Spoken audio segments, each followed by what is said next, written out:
Welcome back to LaunchPod, bringing you stories, advice, and education from Canadian entrepreneurs from all walks of life. In this series, we're getting to know the founders within our current cohorts of Next 36, Next Founders, and Next AI. Today, we're talking to someone who really embodies the spirit of entrepreneurship, Chip McCrimmon. Chip is part of our Next 36 program and co-founder and CEO of Falcon X. They provide add-on technology for local landfills to help them reduce pollution by capturing, separating, and purifying greenhouse gas emissions.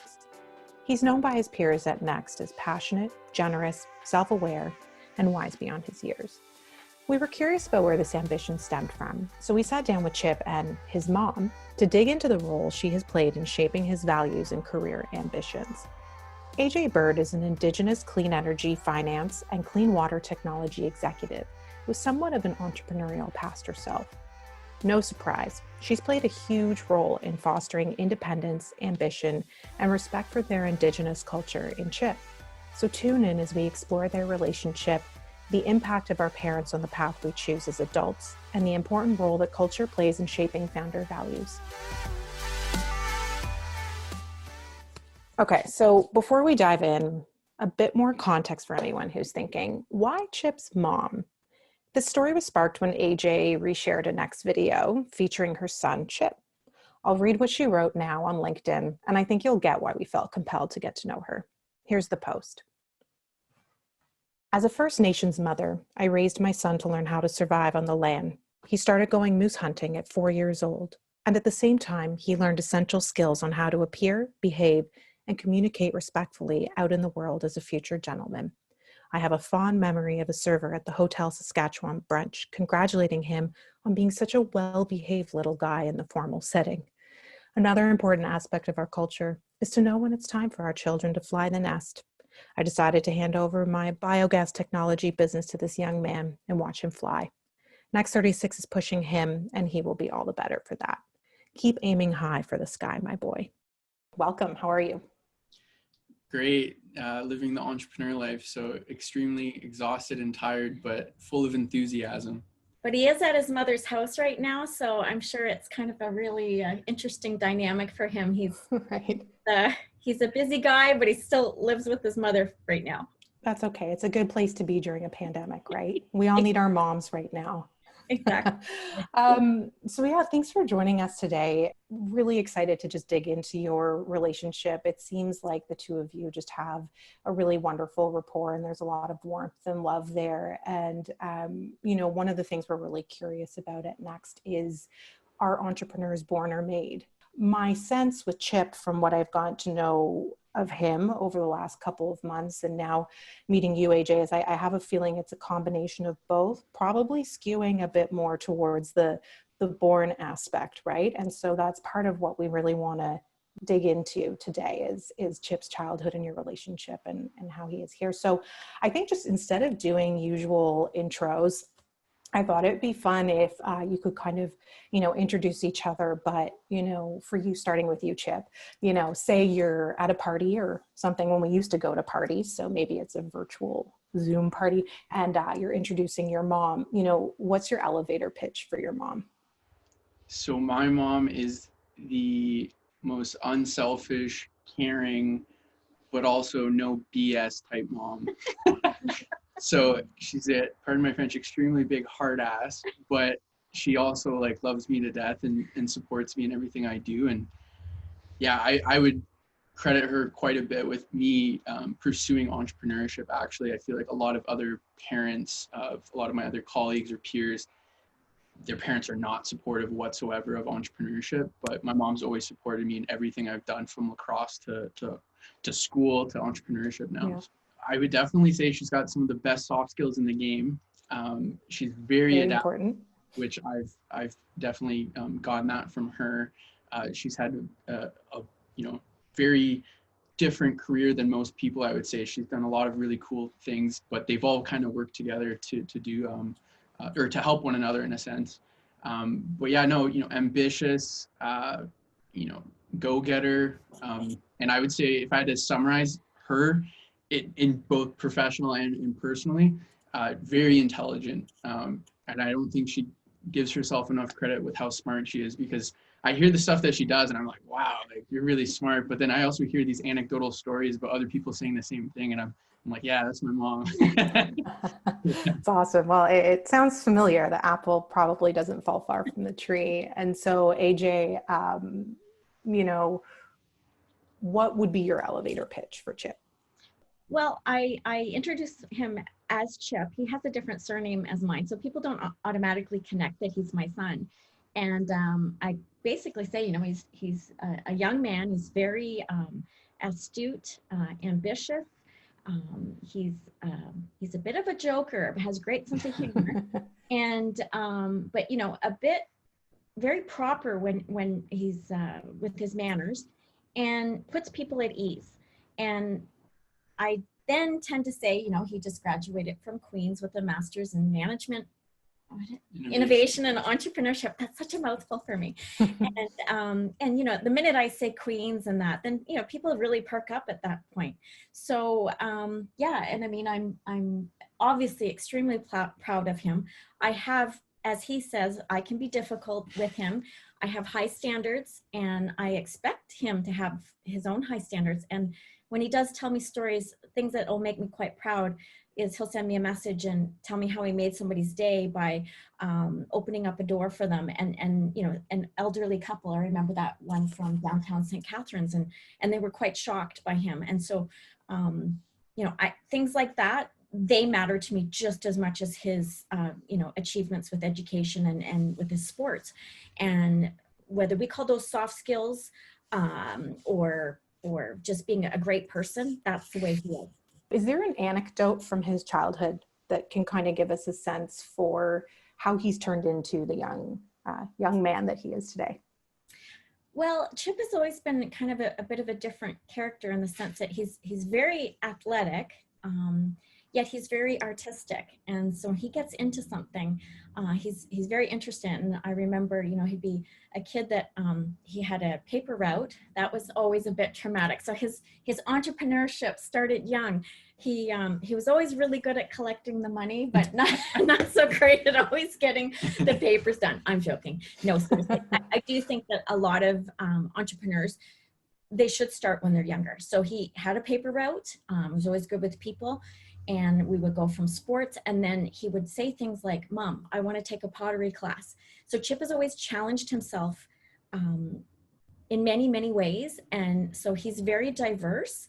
And, you know, for as far as just, you know, the ability to behave properly has just done him such leaps and bounds. So Chip, you know, from your perspective, it sounds like your mom saw something in you at a very young age, you know, whether she knew that was entrepreneurial or called it that at the time, there was definitely something there. Was that something that you kind of knew about yourself really early on? Yeah, that's a great question. So I would say that I didn't always know that I would be the, you know, classic definition of an entrepreneur, that I would go start a company. I honestly never would have expected that. But I think, you know, I've learned this quite a bit in Next 36. I think Reza is one of the ones that kind of has instilled this into us, that entrepreneurs, it's not a career, it's a mindset. And so I think I've always had that entrepreneurial mindset, and that in anything I would do, whether it was art, sports, maybe not so much school in the beginning, but in the ending, I was very entrepreneurial when it came to school, that I was super passionate, would kind of like a sponge, always trying to learn, always trying to make things better, very creative, problem solving, all that type of stuff. But that didn't really happen until I think I was in third or fourth year of university, where I started getting the mindset about a career in entrepreneurship. Because that's when I first started getting my first couple jobs, and I just realized I hated working for people because I felt like I was getting suppressed in all my creativity and my problem solving, and that I would never want to settle for less. Like, if we can have a bigger impact by doing something very easy or solving this problem or whatever it is, why don't we do that? So I think the inefficiency in a lot of organizations that I've worked with kind of bothered me, because I was like, this is not how I want to work. I want to go do big things, right? So that's when I started thinking about entrepreneurship, and one of my friends introduced me to the campus incubator at Brock University, and that's where I always tell everybody this. Jonathan Holland, I think he was in Next 36 2016 or 17, and yeah, so I saw what he was doing, and I was like, you know what, like that's literally who I want to be. Like he's kind of paving a path for me, and that's how I got to learn about Next 36. But yeah, it's been a weird journey, to be honest. So yeah, that's kind of what I would say. From your perspective, AJ, you know, you have talked about what a fantastic kid he was. Did you have a sense that he was going to pursue a career in entrepreneurship? I think I wasn't really sure what, like, I mean, I come from a background, I was a police officer, a Toronto police officer. His father is a retired Toronto police officer. His stepfather, my now ex-husband, had been a Mountie, became a lawyer and then a judge. And my father my late father was a Mountie. So I actually just assumed he would go into policing. That was certainly not the case. Yeah.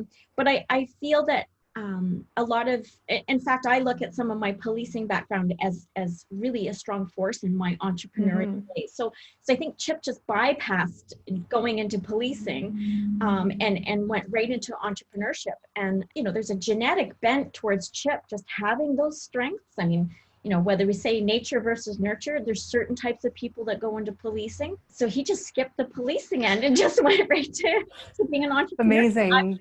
Right. But you have had such an interesting career path. Can you share a little bit more about how you went from being a police constable into something so different? I was trained hostage negotiator when I was a police officer. So I thought, okay, I'm going to take that skill into a business skill. So I went to University of Notre Dame and took an executive certificate in business negotiations. Then I picked up my training in essential soft skills training as a certified image consultant and as a business etiquette trainer.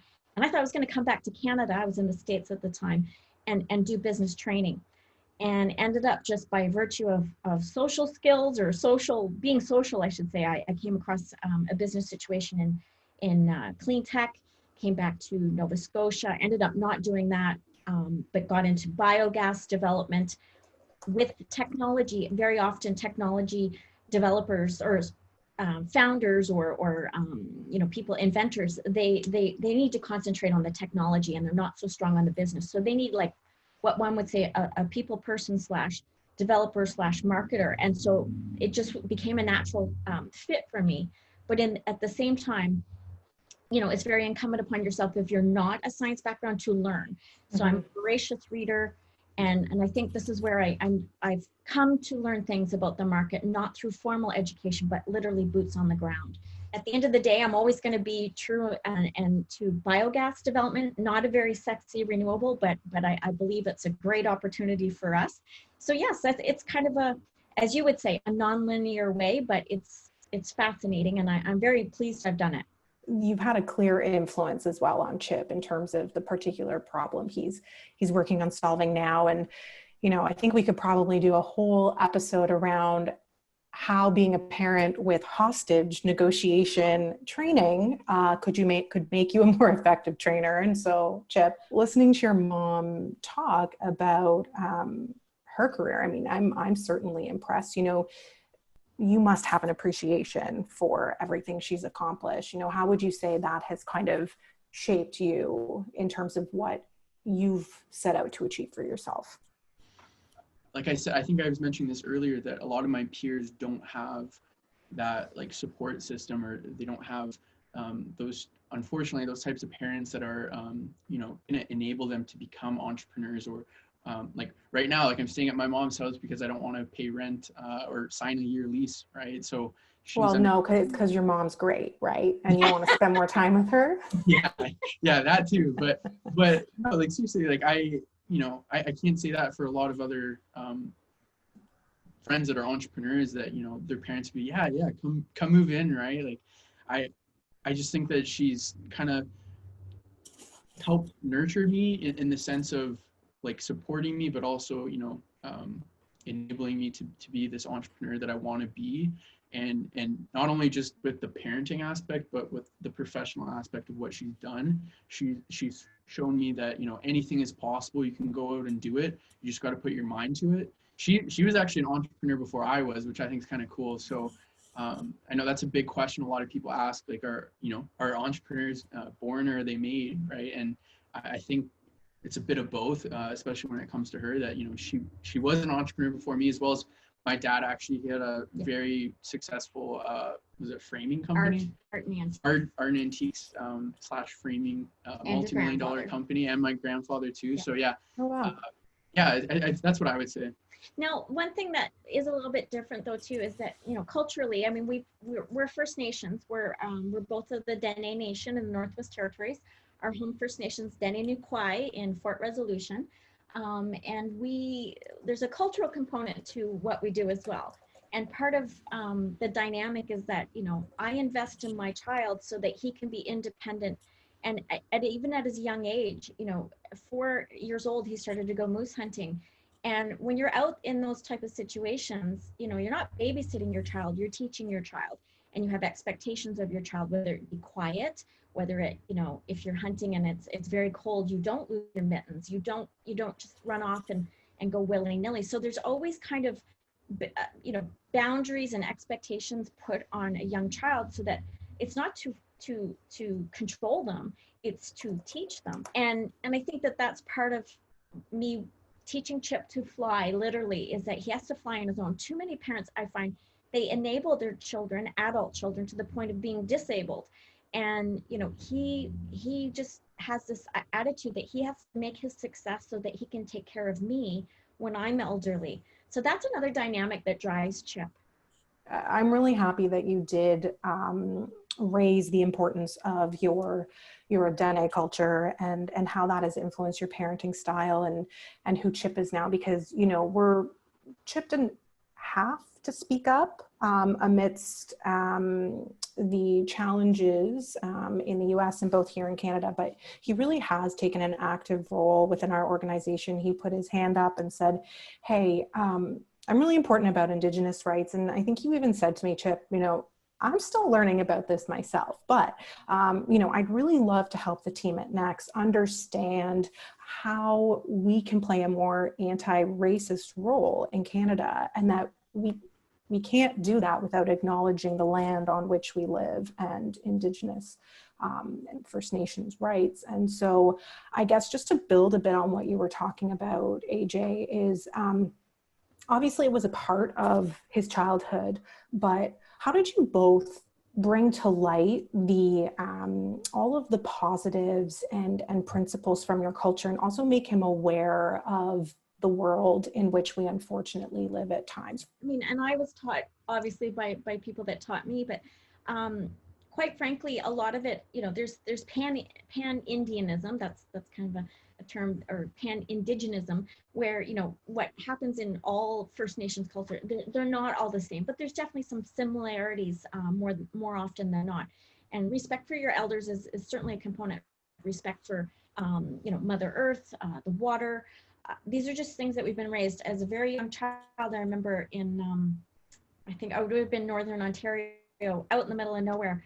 My brother and I, we thought we'd litter, and my mother was driving and oh no, threw something out, and she stopped the car and she made us walk back, and we had to pick up every piece of litter along the way to make sure that we got the litter. And I mean, I would have been maybe 4 or 5. I never littered again. Mm-hmm. I definitely scowl when I see littering. So Chip has been raised that way. That what is that? Is that good parenting, or is that respecting Mother Earth? It's, to me, I guess, respecting Mother Earth and enforcing it as a parent is good parenting. And we have an obligation. Like I have, my mother, late mother, was in residential school for over 14 years. So we know the trauma, and if you can do better, you do better. And that was the choice I made as a parent. And Chip, how do you think that your Dene culture has shaped you as a founder? Yeah, so I think it's one of my little superpowers I have, is that I can actually leverage my own culture in the business setting. And I think I think you could probably say this about every culture, to be honest. They all have their pros that would really benefit them in professional settings. But I think with Indigenous culture, I think it's actually a little bit more, it's like a little bit more of an advantage, which I think is obviously great, right? And so one of the big things that I've come to learn is about sharing and caring for others, right? That's like one of the pillars of Indigenous culture. And I've taken that into networking, right? And I've understood from her the value of networking and giving value to others with no expectation of getting anything back, right? And we were in Reza's class, I think last week, and one of the things that Reza asked at the end of the class was, who's somebody in the cohort that I don't know about that I should know about? And unfortunately my Zoom like restarted on its own 5 minutes before the end of class. So I didn't get to hear this, but apparently like 5 or 6 people have reached out and were like, you need to talk to Chip. Chip's brought so much value to me. He's helped me out a lot, all this different stuff, right? And that's just who I am culturally. I always try to help everybody. If I can, introduce you to somebody, it takes me 30 seconds, why wouldn't I, right? Yeah. So that's a big thing. But then also I would say like the wisdom is a huge part of our culture, and that how I've always looked at entrepreneurship coming into it, and actually not even just entrepreneurship, sports, school, everything.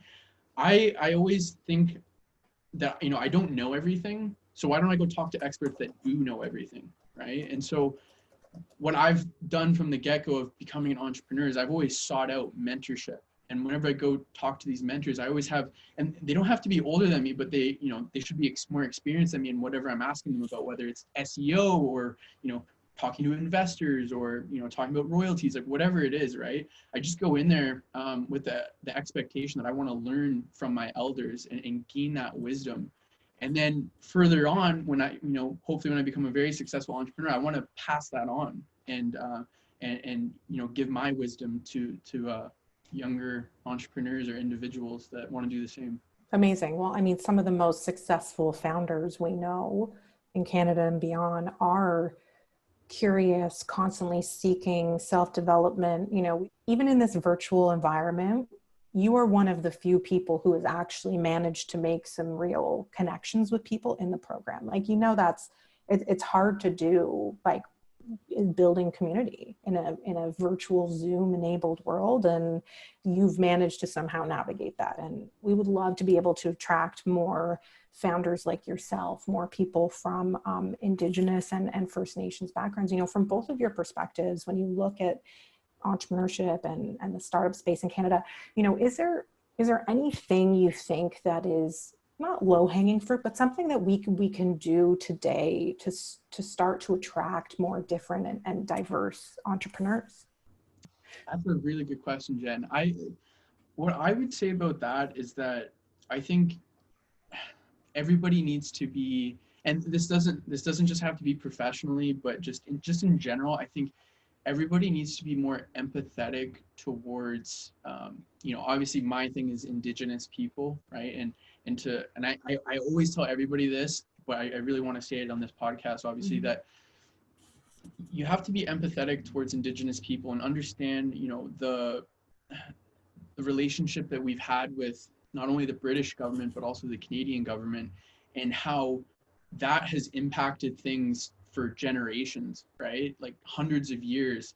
And looking at the facts, like I was talking to Bryce from Global Live Capital, and I was telling him that, I think it's like the educational system for on-reserve schools, it's 1/3 of the funding that it is a municipality over, let's say in Six Nations in Hamilton, right? Wow. So yeah, it's mind-boggling, right? And so being empathetic to, these Indigenous students, for example, that don't have the same educational access that other kids in Hamilton would have, right? And it's really unfortunate. And there's things like, not having clean access to water. I think it's like 2/3 of communities across Canada that don't have that. Like that's like third world countries or conditions in a first world country like Canada that is always consistently ranked best country in the world with all these other magazines and stuff, right? And so long story short, what I'm trying to get at is that I think everybody needs to be more empathetic.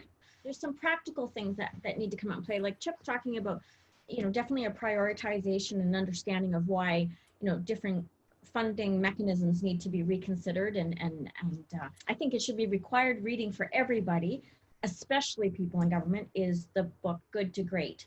And it's about putting in proper systems that are meant to not just, operate, but they're meant to succeed and make things even greater. And I think that there's a significant amount of money going towards Indigenous issues, but I think when it's not a great system, then you only get good, and in this case, dismal result. And I think some practical steps basically the system needs to be redone. And yeah, we would see some changes. But, just by virtue of you asking us that question, that's a big step forward. Quite frankly. Yeah. And again, I don't think that I really fully understood today the scope of the problem. And so I think even just sharing some of those data points to really make people wake up and say, okay, and then thinking about the systems that are in place, like you said, AJ, where actually they might be hindering people instead of helping them. And then lastly, I love good to great, but I've never thought about it in this context. So honestly, that was more than I possibly could have expected after putting you on the spot and asking for help, but I'm here to learn. And so, I guess just if we're thinking about what's next for Chip, again, you've achieved so much. I know you'll continue to set a great example. You're working on a wonderful problem. Based off of everything we've talked about today, if there was any one problem you could put your founder brain against to solve outside of your own venture, what would that be? Like, I can't choose climate change? Sure, you can choose climate change. Honestly, I think that's something that's always intrigued me. I don't know, past at least 6 or 7 years now. It's just every year it seems to be getting worse and worse.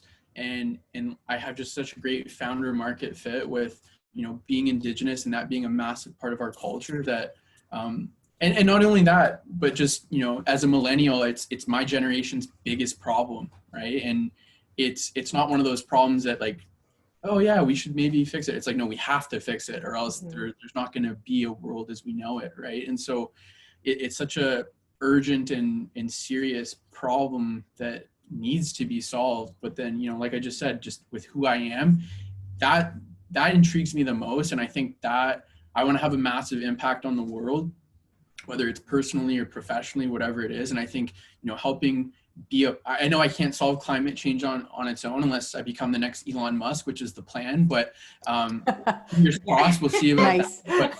But for now, the time being, my mindset is, I want to play a part in solving this problem because I know everybody needs to play their own part. And quite frankly, climate change, has impacted. When we used to live in Saskatchewan, we used to go out to, we had a family cabin on a trap line out on the north side of Lac La Ronge in northern Saskatchewan. And we used to be able to go out before Christmas on snow machines with a sled. Chip would be in the back of a little sled and we'd get out to the cabin. I mean, minus 30, minus 40. And then in the 10, 12 years that we lived in Saskatchewan, in that time frame, in a decade, we could not go out consistently into the cabin until the end of January. Yeah. So climate change in a decade meant that it would be unsafe to go out to your family trap line. Climate change is very real to Indigenous people, especially our family in the Northwest Territories. They hunt and fish, and when the ice is unstable, it's dangerous. When it freezes and thaws, it's dangerous. It also harms the animals. So it's very real. Yeah, for sure. And so, you look at Chip, you know him best. You see the problem that he wants to solve ahead of him. If you had a magic 8-ball or a crystal ball, what do you see for his future? I always thought Chip would somehow or another end up to be a politician, but thankfully he set the bar higher. And I say that not in jest. I say that in that I think there's a lot of great politicians out there, but they actually need real solutions. And because he's always been a creative problem solver, get the job done, do the best you can, I think he's going to present politicians with an opportunity that they literally can't resist, and really affect real change. I will add though that I have always wanted to be a politician.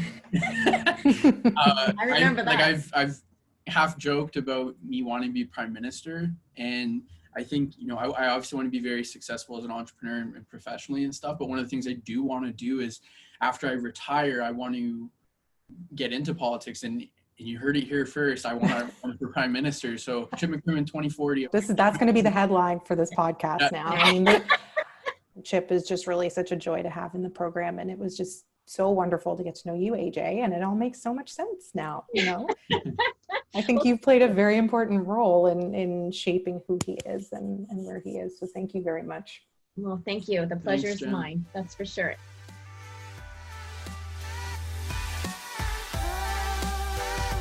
Thanks for tuning into LaunchPod.